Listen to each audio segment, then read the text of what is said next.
আপনাদের এই মাসে কি লক্ষ্মীর ভাণ্ডারের টাকা ঢোকেনি? কি করতে হবে? না ঢুকলে দেখে নিন সম্পূর্ণ ডিটেলস বিষয়গুলো। ভিডিওটির সঙ্গে থাকুন। ভালো লাগলে লাইক করুন, চ্যানেলে প্রথমবার হলে সাবস্ক্রাইব করে পাশের বেল আইকনটিকে অবশ্যই বাজিয়ে রাখুন। তো চলুন ভিডিওটিকে শুরু করা যাক। অক্টোবর মাসে লক্ষ্মীর ভাণ্ডারের টাকা আপনার অ্যাকাউন্টে না এলে আতঙ্কিত হওয়ার কিছু নেই। পশ্চিমবঙ্গ সরকারের এই সামাজিক প্রকল্পে মাসিক অর্থ সাহায্য দেওয়া হয়, তবে কখনো কখনো ব্যাংক বা ডেটা প্রসেসিংয়ের কারণে দেরি হতে পারে। তাই আগে কি পদক্ষেপ নেওয়া উচিত তা জেনে নেওয়া দরকার।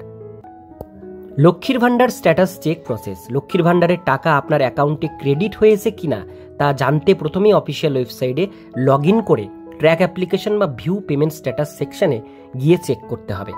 সেখানে আবেদনকারীর আইডি, মোবাইল নম্বর বা আধার কার্ড দিয়ে সার্চ করলে স্ট্যাটাস জানা যাবে এবং টাকা না ঢুকলেও কেন ঢোকেনি সেই সম্পর্কে জানিয়ে দেওয়া হবে। লক্ষ্মীর ভাণ্ডারের টাকা কবে ঢুকবে? অক্টোবরের প্রথম 2 দিন ছুটি থাকার জন্য ব্যাংকিং প্রসেস এর কারণে টাকা দেরিতে ঢুকবে বলে মনে করা হচ্ছে। এছাড়াও আধার এবং ব্যাংকের সংযোগ ঠিক না থাকলে টাকা আটকে যেতে পারে। তাই যাদের প্রথম সপ্তাহে টাকা ঢোকেনি তারা দ্বিতীয় সপ্তাহ পর্যন্ত অপেক্ষা করুন। এরপরে যদি টাকা না আসে তাহলে প্রথমে আপনার আবেদন স্ট্যাটাস চেক করুন। ব্যাংকে গিয়ে নিশ্চিত করুন যে সেই অ্যাকাউন্টে টাকা আসার কথা সেটি সক্রিয় আছে কিনা এবং আধারের সঙ্গে যুক্ত আছে কিনা।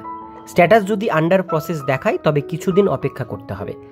তারপরও টাকা না এলে অফিসিয়াল পোর্টালে অভিযোগ জানান, হেল্পলাইন নম্বরে ফোন করুন।